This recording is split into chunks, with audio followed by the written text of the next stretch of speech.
বিশ্বনবী বলতেন জুমার দিন শ্রেষ্ঠ দিন, এই দিন আমার উপরে বেশি বেশি দুরূদ পড়ো। ফাইন্না সালাতাকুম মা'রুদাতুন আলাইয়া, কেননা তোমরা যে আমার উপরে দুরূদ পড়ো, আমি মরে যাওয়ার পরে এই দুরূদগুলো কে পাঠিয়েছে তার নাম, তার বাবার নাম সহ ফেরেশতারা আমার কবরে দিয়ে আসে।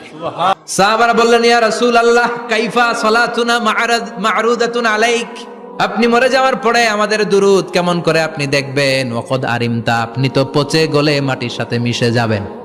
বিশ্বনবী বলেন, ইন্নাল্লাহা হাররামা আলাল আরদি আন তাকুলা আজসাদাল আম্বিয়া, নবীদের লাশকে খেয়ে ফেলা, নবীদের লাশকে পচিয়ে ফেলা জমিনের সব মাটির জন্য আল্লাহ হারাম করে দিয়েছে।